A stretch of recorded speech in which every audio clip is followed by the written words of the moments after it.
welcome to the Emotional Balance Sheet Podcast, your guide to help you manage life, money, and multiples.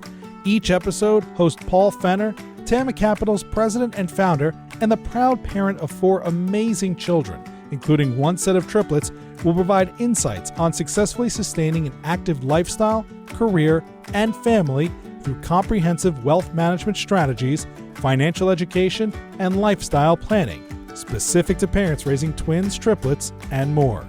Learn more, subscribe to the show, or connect with Paul at tamacapital.com. This podcast is for informational purposes only and should not be relied upon for investment decisions. Clients of TAMA may retain positions in the securities discussed in this podcast. Have you ever come to a fork in the road where your home you have today is not the home you need now or in the future? How do you answer that question? Do we stay and remodel our existing home, or do we look to relocate? Steph Morris is an experienced expert in design who helps families make emotional and financial decisions regarding home living. Similar to what I do as a financial advisor and a quarterback in football, Steph and her team at North & Birch get people into the right places, communicate what needs to be done, and execute a game plan throughout life's many transitions.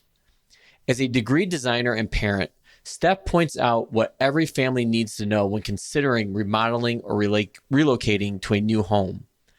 Critical takeaways from our conversation include factors such as function, cost, and aesthetics of what your family needs today and how those needs will change in the future. Steph explains how she manages the many relationships that go into a home project, her custom design process, and keeping up with trends. In addition to the multifaceted support she brings to a family, being an emotional soundboard for her clients living in the trenches of life is probably her most important role. Please enjoy my conversation with Steph Morris. So Steph Morris, welcome to the Emotional Balance Sheet Podcast. Thanks for having me. So we've been trying to get this on the date for a while, but you had to fly get out of the country for an extended break, which I'm sure was well-deserved, especially in your line of business. I'm an aspiring snowbird. So I'm excited to have this conversation with you because we'll get in your background in a second. I'm going to set this up. I was thinking about how to make this introduction to the audience, but I think the best thing I came up with was the 3 biggest financial decisions we make, I think, in our lives are 1, getting married, 2, having kids, and 3, buying a house. Mm-hmm. And in true form, the first one is a very emotional decision that I don't think many people think about the financial ramifications of. The second one, again, having kids, very emotional decision. And you feel the effects of that decision financially pretty quickly. And then the third decision, I think, is a big combination of when you buy a house, it becomes an emotional decision, but obviously there's a lot of financial implications tied with it as well.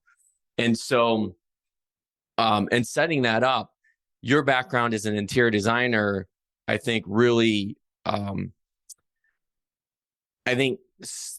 has brought to the forefront what it means to have a home, the homes that we live in, and especially since COVID.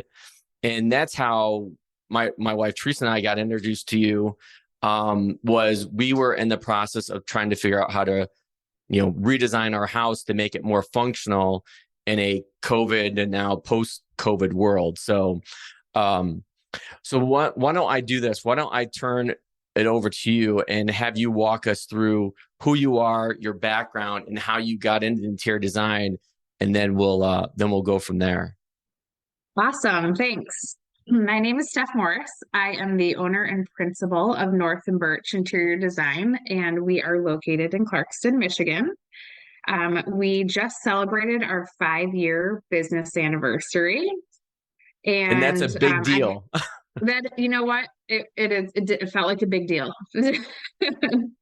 I had a lot of moments where I'm like, just make it to 5 years. So we did. We made it. And so now we're going to make it to 10. Um, I have been in the field in the industry for about 17 years. So I've been doing this for a while. I went to Michigan State University and graduated with a design degree, but I did start out there as a political science major. So quickly found out that wasn't for me and made a shift pretty early on into college. So I have worked for commercial interior design firms in which we did offices. I mean, everything down to doctors' offices, medical, educational facilities, all the way to, I mean, I've done some work in prisons, Homeland Security. I mean, I've designed some very bizarre places. From there, I kind of turned course and did luxury residential interiors with a very small firm located not too far from us. So I worked with that designer for a few years and then left when I had my firstborn son, took a year off, and then started my business. So for those that don't know, Clarkston is in the Metro Detroit area where we're both located. So one of the questions I was thinking about that I didn't prep you on was I think a lot of people don't realize that interior design is an actual degreed program. So I know it's kind of similar to a financial advisor. Like almost anybody can call themselves a financial advisor, but not everybody's a certified financial planner or chartered financial consultant or, part of an RIA, registered investment advisor firm like TAMA. So walk us through, like, what does that degree mean? Like, how does that set you apart from somebody that's, say, non-degree that just calls themselves an interior designer? Yeah. So I do get emails quite a bit from like students or people that are considering a career in the field. And they often ask me, do I need a degree in this? Did you go to school for this? And do I need a degree in this? So my formal degree is actually a Bachelor of Science in Textiles, and then I have an interior design major. So Michigan State offers a few design programs, and that's the one I went down. I would say the difference between a degreed designer and a non-degreed one, I mean, you can definitely learn so much in the field, but at the end of the day, you're really digging into some, especially if you do remodels, new builds, or commercial design, you're kind of digging into building codes and you need to know, support and structure and fire safety and all that stuff. And that is really best learned for me in the classroom setting. I think the foundational elements that they teach you in design school is really important to life as a designer. Now, there's also in the design world, we have a saying that says, don't call me a decorator and we'll get along just fine. So there's also the people that do decorating, and that's more of like the soft finishes, that's furnishings, window treatments, showing up with the 20 pillows for your living room. And so there is in our career, I would say that there is quite a difference between a designer and a decorator. So it didn't take you very long to hit on my hot button topic or word, pillows, because you saturated our house with pillows, and we'll get into that. They all look great if you ask me. And you know what? They're all still there. And Teresa actually lets me use a few. Some of them you are permitted to lay on, and I'm sure that she takes great care of them. She does. I have no problem imagining that they're all in their exact spot too when they started. Oh my gosh, yes. And I've had to learn how to position them accordingly. Yes. So that's the thing is like and we'll get into the details of this, but like you did such a phenomenal job working with Teresa and I, but more Teresa. I try to just handle the financial side of it and the surprises that come along with remodeling, which we'll get into as well. Yes. But I think that kind of leads into one of my next points that you and I have I don't know if you realize this similarity or not, but I think people, when they think of financial advisor, they think numbers, picking stocks, portfolio, that type of thing. But as I've often told people, more so recently is that a lot of the value of what I do is on the emotional side of financial planning, not necessarily the financial side of financial planning. And I think the work that you do and going through this process a few years ago I think there's a very emotional behavioral management coaching Yeah. aspect to what you do. Would you agree? Yes. Yeah, absolutely. It's a very people driven career path. So, secondary to that, I'd say it's one of the few careers where you're actually seeing people in their homes all the time. You know, as I'm sure, we were there quite a bit. And so, we pop in unannounced half the time. And so we definitely very much become of our clients like everyday life. We become a part of that. And so I think that's an unusual maybe page in our interior design book that maybe other careers don't have as much. So definitely it makes the process more interesting. Yeah, it's like, me having a relationship with the families I work with, and same with you. It's a very intimate relationship. Right. There's things that I know about people that maybe their own spouse doesn't know, Right. and then there's things that you're going to know and learn about a couple or an individual going through the work that you do as well. Absolutely. So, And truthfully, we have we do a Zoom discovery call as part of our onboarding process. And if at any point during that discovery call, if we feel like we're not a good fit personality wise, because we're about to go into the trenches together for often up to a couple of years. So if we feel like we wouldn't be good in the trenches together, we kind of respectfully bow out at that, pretty early on in the process. yeah, that's a really good point. I've got a similar process as well. When there's a series of meetings that lead up to say, okay, it's like we're dating those first few dates. I'm like, okay, Right. do I like Absolutely. you? Do you like me? Do we think Right. this can work? Because Yeah. again, I didn't realize like how emotional like our remodel was going to get. And then we had the pressure of COVID on top of Oh it. yeah. Oh yeah. I mean, I'm sure you guys could like write a book about your experience because you had 4 kids in the house, 2 working parents in the house, a pandemic going on, homeschooling. I mean, like your factors complicate, like a remodel is hard enough to begin with, and the extra factors that you had layering into your process is like absolutely crazy. I still can't. There's days where I think through it and like I can't imagine how we actually like physically lived through it, like living through I don't the know how you remodel. guys did it Yeah, either. yeah. So every time I go downstairs and I see everything, like there's still days and mornings when I get up and I walk downstairs. And for the audience, like we basically gutted the main floor of our house, and Right. Steph was a huge part of that. And I'll just say this, and I'll probably say it more often than not, worth every penny. Like at Aw, first I was like, thanks. really? Do we need an interior designer? But it's kind of like people think, well, do I really need a financial advisor? And I think there's certain aspects that you don't know going in.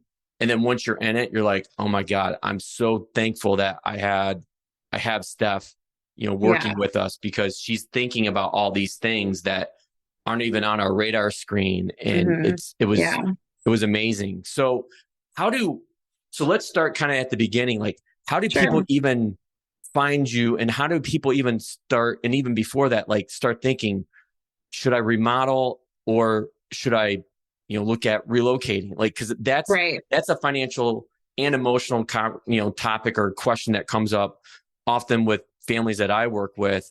And, it's really interesting today because of how interest rates have really spiked. And I think it's kind of forced people that if you're in a 3%, 30-year fixed interest rate, you're not really moving anywhere. So, okay, well, if I'm not moving, I don't know if I got to make a change. So walk us through that process.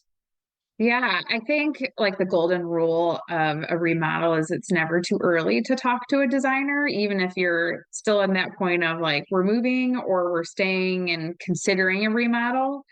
Um, we're definitely always there to kind of provide our guidance as to is this going to be worth it in the long run, or should you consider like doing a new build somewhere? We recently completed a project in which that very first meeting, the client told us what they wanted.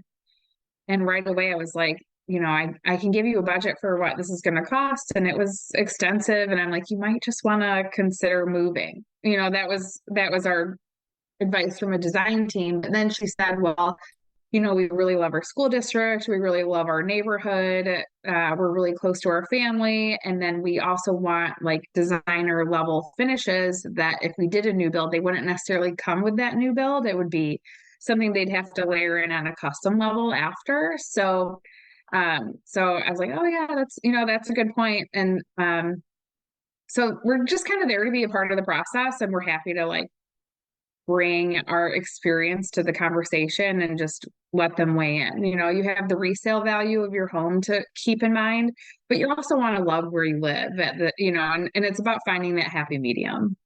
So that was an interesting point you just made. So like you've had conversations where you've told people like, yeah, it doesn't make sense for you to remodel. You should look at relocating. Right. Yeah.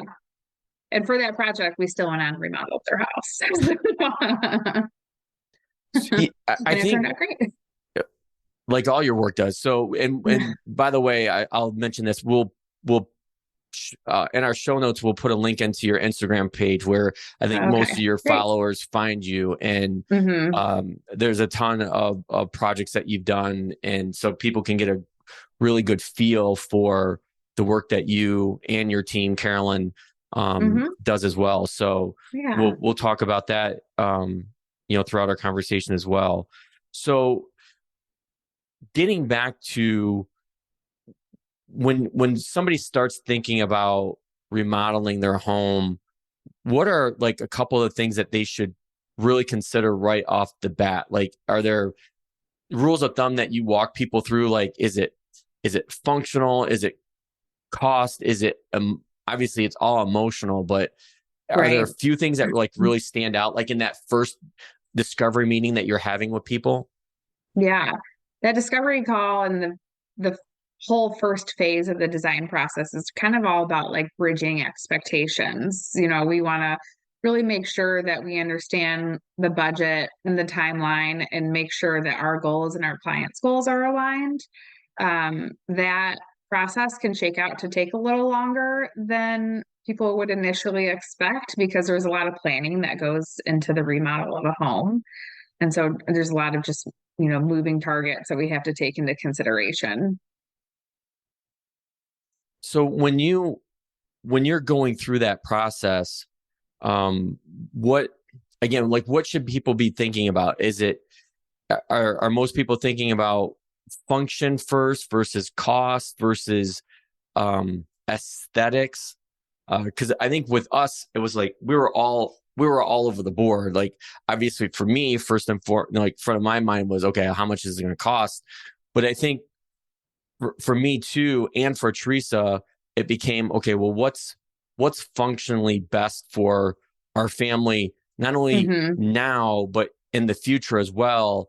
And then there's this aesthetics piece, which, was really important for Teresa because, I think with Teresa, the reflection of the home and how it looked felt like it was a reflection of her style, her personality. Yeah, absolutely. Yeah. I love that. I would say that about like all of our clients' homes we walk through is like, and that last day where we're photo shooting the job, I just can like feel the client in the house, and I feel like your house, like, oh yeah, Teresa's, she's so pretty and she's pulled together all the time. And, she's stylish. And I feel like her house is a reflection of that, and I'll never forget the first time we walked in your house, it was for having 4 kids. It was like the cleanest house I had ever seen. I was like, what? So that was also something that maybe, we walk into some homes and I'm like, I have to give the advice. I'm like, well, first we have to organize and kind of see what we're doing. But like you guys, like your house was so organized. And I think that actually helped the process move along pretty smoothly as well. Well, we keep a very tight ship, and you can talk to my 4 kids. They probably have a love-hate relationship with that. But I think going back to this functionality piece, because I think that was big for us, because I think when we first bought our house, I really had to convince Teresa that this was the right place for us. Right. And it was from a functionality standpoint. Mm-hmm. But then as our family changed and grew, then that functionality that worked so well at the beginning, like the first 10 years of our lives there, Right. wasn't working. So how do you guide people through thinking, okay, this is where you're at today. Mm-hmm. This is what you might want to consider in the future. Like, how does that Right. functionality of your house, change? Yeah, we during the programming phase of the process, we ask so many informational questions to the client, and it's kind of like almost like a mini therapy session. We're just firing away questions about how you're using the space, like who comes down first for breakfast, who's in the kitchen while you're cooking dinner, who's using your powder room on your main floor. We ask all those questions, and really our goal is to give good idea starters to clients, so then they can kind of run with it because they know their family and their house way better than we do. So, but it is our job to kind of like dig into the everyday and then provide those idea starter questions to guide the conversation and make sure that we're not only planning for like tomorrow and planning for the aesthetics, but we're also planning for the future as well. One of the, on the aesthetics, especially like if you have like younger kids like that, like you do and we do, and obviously I was a little bit older, is, how do you make it stylish? Like, how do you like make it stick out in like one of the magazines that you're typically featured in, and yet it works too, and it's not going to get like beat to shreds. Right. Yeah.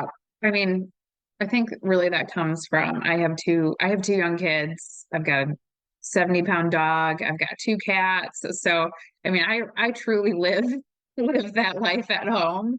I would say almost all of our clients have young families or have kids and animals. And so I think that's one of the reasons that they reach out to us, is they see that I'm kind of living in those trenches as well.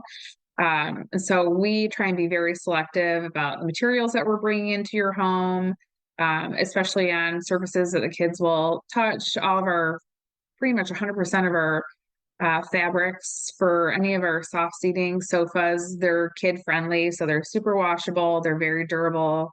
We use a lot of indoor outdoor fabrics on interior furnishings. And then when it comes down to wood furniture, we try and be super intentional about where we're sourcing that from, who's making it, and making sure they're quality pieces that will last throughout, kids last into the future aesthetically, but also put up with the wear and tear that comes with kids. Yeah. And if you're curious, our kitchen table is still like, it looks like it was brand new. Yeah. Good. And awesome. That's, even though it's like taking a pounding, I think, to your point, it's like you design that with 4 kids in mind, knowing that, okay, they are 10 and 12 years old now. We want to make sure that this, makes it into graduation, if you will. And, and it has, but it's still functional and still looks as great as the day that you guys brought it in brand new. That's good. It's good to hear that we do. It is our goal for each project to do a custom dining table. That's just kind of one of our trademarks. I didn't realize that. Yeah. So most of our projects have custom tables by the same carpenter that did your table. We find that they just hold up a lot better. And it's just kind of it's just a nod to the family that lives in that home. And that table was designed for your large family, and all the other tables that we've designed are built exactly for that family and for that space. So it's just kind of a little special moment. Nobody else will ever have that table. It was made just for you guys. And so most of our clients have custom tables by the same carpenter that did your table. That's really interesting, because I didn't know that going through the process. Maybe you mentioned it to Teresa, but like, I just know, like, we spent a lot of money like on a Pottery Barn table that I feel like it made it through the first year, and then after that it was like ready to collapse. And I think we probably spent the same amount of money on that than we did, having you guys build this custom table.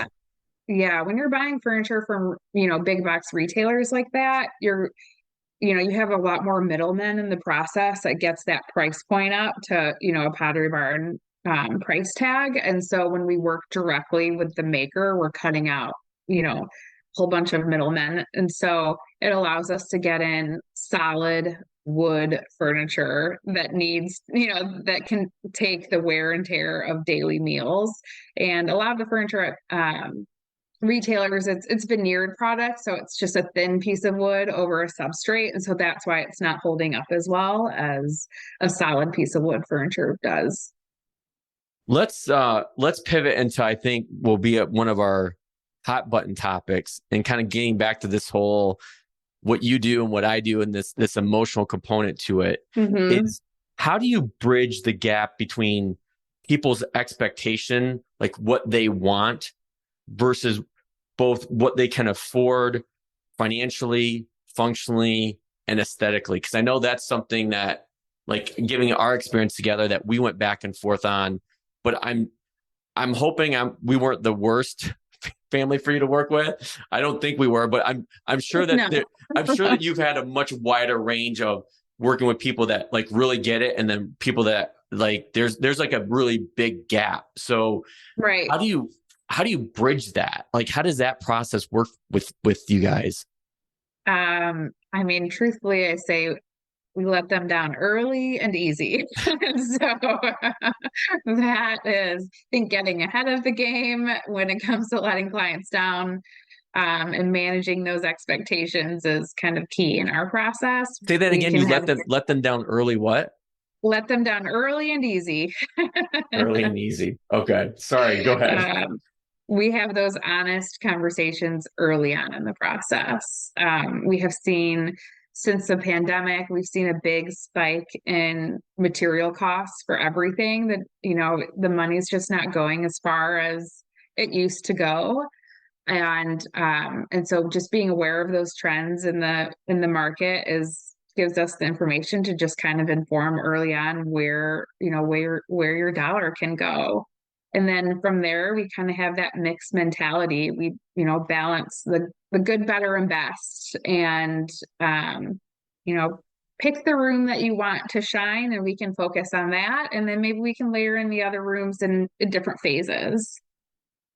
That's a good point. Like, how do you get people to, and it probably goes back to your discovery meeting, and how do you help people figure out what's really important to them? Because they either, one, may not realize it, or probably even more challenging, two, they think they know what it is right now, but it's really not.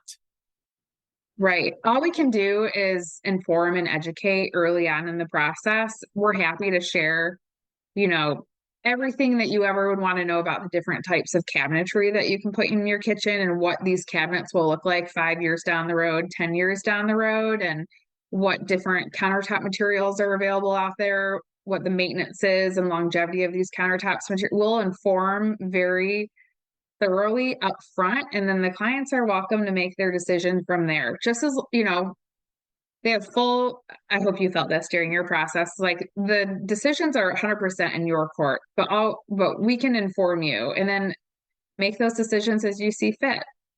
Yeah, I think it's no different than somebody coming to me and saying, I want to buy, trying to think, like Amazon, for example. It's probably a bad example, because a lot of us probably own Amazon, whether we realize it or not, in our retirement portfolios. But somebody coming to me and say, I specifically want to buy this company or own this stock, and I need to make sure that if I do that, like, I have a firm understanding, analysis that it fits what they're looking for, versus if they're just coming to me and saying they want to buy something because they heard it's a good deal or something like that. So right. I would agree, like, at the end of the day, a lot of the decisions that or advice that I provide to families, at the end of the day, they're the ones that still ultimately have the final decision. But I think it's up to us in the professions that we're in to help guide and nurture them along, to try to get them to what's in the best interest of what they want to achieve in their family. Yeah, absolutely. So sounds very similar. the, coming back to something we kind of touched on, this whole remodel or stay, when you're going through that process, because that's a question I get often. And especially now when we have neighbors that come in and see the house, are like, oh my God, like, I don't know if we'd ever, if we could ever do something like this. And Right. it always raises that question. I'm like, okay, well, do you stay and remodel, or do you relocate? And obviously there's a financial component, and that's something that I had to work on our own plan. Mm-hmm. And I still don't know if we'll ever recoup the money that we put into it. Mm-hmm. But that's where there's this emotional side of the strong emotional side of the equation comes in, the functionality part. Like, I don't think we really realized how dysfunctional our layout had become, Right. versus what we're using it for today. Can you elaborate on that? Yeah. Well, like I said in the earlier part of our conversation, at the end of the day, we want you to love where you live. And I think for your particular remodel, you had a lot of spaces that were not used to their maximum capacity. And I think with 4 young kids in the house, you want to be able to use every square inch. So, as we do with any of our remodel processes, we really find the use and the user for every little spot in the house and plan those spots accordingly. I think that adds a lot of value in your like day-to-day living, whether or not you recoup the whole value back at the end of the day of the remodel, what you put in, get out what you put in. But, it brings a lot of productivity and joy to those everyday moments. And I think the value on that is, pretty beneficial. And that's, I think that's a really interesting point you just said, that value is sometimes very intangible. And just like the work that I do, yeah, you can see your portfolio performance on the scoreboard pretty much every day if you want to check it, which full disclosure, I advise people not to do, especially in the last year or two.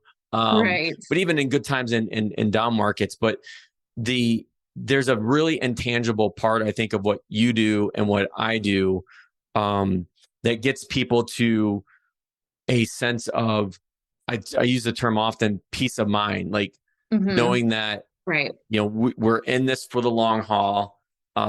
It wasn't a decision we just made overnight to spend a lot of money to remodel our house. Our plan was to stay here until our kids graduate from high school, and knowing that, and you and Carolyn taking that main point and figuring out, okay, well, what happens if we get another global pandemic and we get locked in our houses again? Like, right. how does that work? So my specific question here, if I could really like try to like figure out like what your secret sauce is there was this one area in our house in particular that, in the front of our house, when you come in the front door, you created this space that I had no idea. It's kind of like its own like little open library. Yeah. And like, I had no idea that we could use a space like that. Yeah. I'm sure that happens with you a lot. How do you come up with these ideas? This sounds very artistic and foofy, but like the second that we walk in any client spaces, or even the first time that we walk through your house, and after getting to know you guys a little bit better, it's what I see from day one.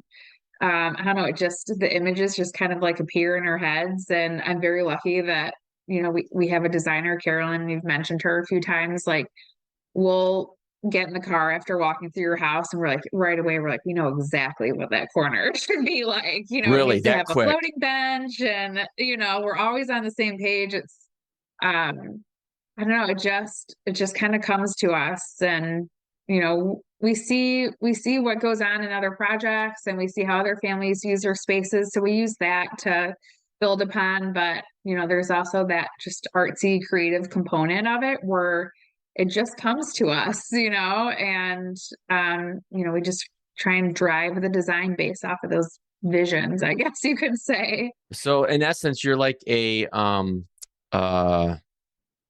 Nash was his last name. He was the MIT professor. The movie was Beautiful Mind by Russell Crowe was in it. He won the Yeah. Oscar. Right. He's just seeing like numbers and it's all coming together. Yeah, That's you and yeah. Carolyn. Is that what you're It's telling like me? that, but design. But Right. Yeah, design. we just see it. Yeah.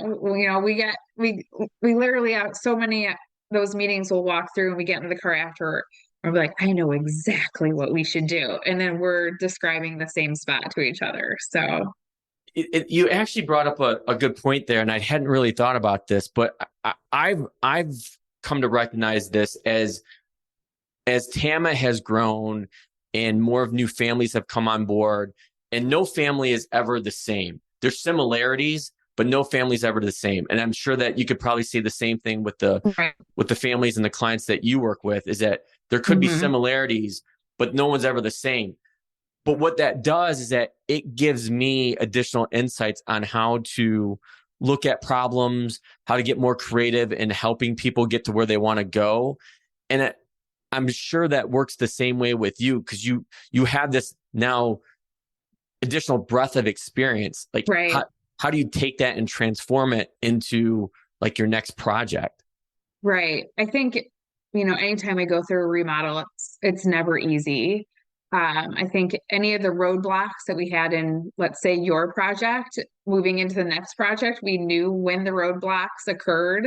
And so we do our best job to kind of get ahead of those and prevent those, like, how can we keep that from happening on the next job? Where do we need to intervene a little bit earlier in the process with the, contractors or whatnot? So I think you build that layer upon layer of experience, and, remodels tend to go more smooth sometimes. So, but the other component of what we do is a lot of our work is just so contingent on the builders and the contractors executing the vision. And we work with a multitude of those, and just learning how to effectively communicate and work through that on a per project basis has brought a lot of value to the remodel process as well. So I'm glad that you brought that up, because I would have been remiss to miss this point. Is Right. I think one of the biggest values of working with you, and I say this about myself, whether I use this analogy, whether pick a sport. Do you like basketball or football? Mm-hmm. No, me? Yeah, you. Football. Okay, football. So I tend to think of myself as the quarterback, where I'm getting everybody in the right place, whether it's Right. like getting your estate plan, understanding what you need to do for college savings, what you need to do for insurance, what we're doing for retirement, on and on and on. You have all these moving Right. pieces, and I'm making sure that we're getting to the line of scrimmage and calling the plays and the audibles. I've seen your role a lot like that, Steph. Yeah. Can you explain that? Because I wanted to bring this up because you just mentioned contractors and you're working with different suppliers and vendors. You coordinated all that, and I see that was a huge hidden value for us that I didn't realize. So I would love to have you go in a little bit more in depth in that. Right. Our the contractor and builder component of what we do is a very time consuming part of the process. It's definitely the biggest headache of what we do as well. But at the end of the day, we want the clients to know that we are 100% on their team. And what that looks like behind the scenes is that we're having 1 million conversations with contractors before they ever even reach the client. So I think behind the scenes, we are advocating and fighting and making sure that design vision comes to life appropriately. And if any issues arise during the process or complications, which there always will be, because remodeling is it's a tough process, is that we kind of almost find the solution to those issues before that problem is brought to the client's attention. So our goal is to get ahead of it And before the problem is brought to a client's attention, we're also bringing a solution to the conversation from the get-go. Our relationship with contractors, it ebbs and flows, and we have ones that are just like, they're amazing and they work with us so often that they know our expectations, they know our design style, and they know how we best communicate with each other. So those are like the key relationships that we really try and like zone in on.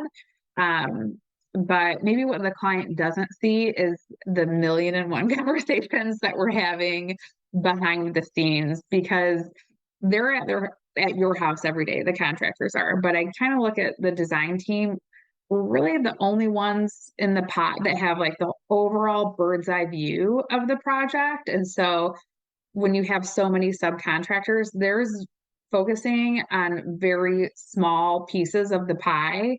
And we're the ones that are just making sure the pie comes out, appropriately. So Yeah. And I think that's interesting the way you phrase that. I know you're probably tiptoeing around it, but I'll just say it for you maybe, is that you're having a lot of difficult conversations behind the scenes that your clients probably are never aware of. I know with Teresa and I, we weren't aware. We knew that there were conversations probably going on behind the scenes. Right. But we knew that you were handling it, and we had all the trust and faith that you were taking care of, our family. And that's huge. Yeah. Yes. I'm glad you knew that. So, but that wasn't specific to your project. Literally, that's on every project. Yeah. And that's, and so this kind of, and I know I only have you for a finite period of time, but there's like two more business questions I want to get to. Sure. And one of them is, and I know this will be a little sensitive to you, and I think it can be this way for any professional in a service type role that like you and I play, and that is in this advisor role, is one of the things is going back to when we first met and figuring out costs and things like that. And Teresa told me like how much it was going to cost working with you. I was like, whoa, that's not like, and not an non-insignificant amount of money. Right. How do you help people get over that hump? Because I honestly tell people, like when I'm referring them to you, that you are worth every penny, every penny. And I mean that sincerely. And I hope that, my clients that work with me, when they tell other people about me, say the same thing. But it kind of goes back to like, there's a lot of what we provide is this intangible service, but how do people get over that, I think, initial maybe sticker shock of, okay, this is how much it costs to work with you, but these are all the things you're going to get, but there's this whole other subcomponent of things you're not even thinking about right now, right, that are on my radar screen that I'm going to take off of your plate, and that's not going to be burden to you. Right. I think since early on in the process, they don't really know us, but I will say a lot of our new business does come from Instagram. And so they have been following along the process for maybe a year or two. So in a certain aspect, they do know us a little bit.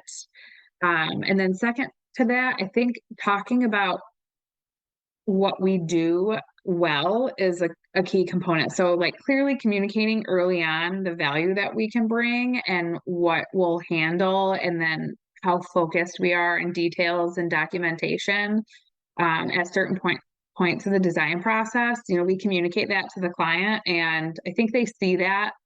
Most of our clients have gone through some sort of like renovation or home project in the past, and they know that the waters can get murky. And so when they go to do it again, they're looking to like, okay, how can we clear the waters a little bit? And so a lot of times they realize like that comes with hiring a design team that really handles it all behind the scenes for them.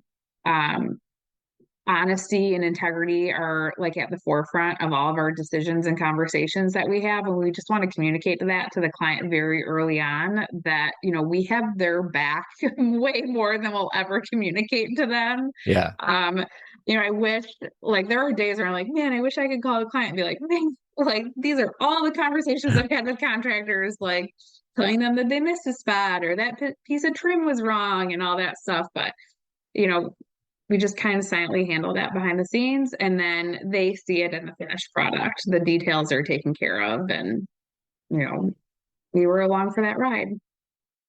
Well, I think this has been an incredible, I think hopefully it will be an incredibly helpful conversation for people to learn and know about the ins and outs of, remodel and working with interior design such as yourself. So I can't thank you enough for the time. So yeah, of course. This leads me to my last question. Is you mentioned a couple different times during your conversation that you have 2 younger kids. And so my closing question that I ask all of my guests who are parents, who are most, is what is the best thing about being a parent? Best thing. I mean, and the cheesiest answer ever. I think it's just like watching them grow up. That is, my kids are 4 and 7. And so, as you said earlier, we just got back from a pretty long trip, and it was so fun this time because I think we just like unlocked a new level of parenthood. They're more independent. We didn't have to schedule around nap times. They just can go with the flow a lot more now. So I think we were like reaching back into that phase of like vacations are not vacations again, whereas before vacations were trips with young kids. So, my specific answer is taking vacations with kids. I love doing that. And then my cheesy general answer is just watching them grow up. That's all right. I think we're now over 100 episodes, been doing this for over 2.5 years now. Yeah. And the variety, you may think it's cheesy, but it's really not. The variety of people's responses and answers to that question are amazing. And so no one, to my knowledge, no one said, the vacations. So you're good. You're good. All right. Well, so Steph Morris, probably the best place, and like I said, we'll put this link in our show notes to find you, is on Instagram, right? Is it just at Steph Morris? It's actually at North and Birch. Okay. Well, we'll make sure we put a link in our show notes for that. But Steph, I can't thank you enough for the time, and I'm sure that we'll still be having more conversation. Yeah, thank you.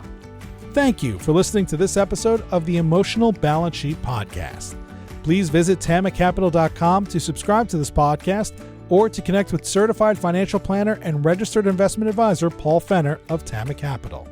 And please join us again next time on the Emotional Balance Sheet Podcast.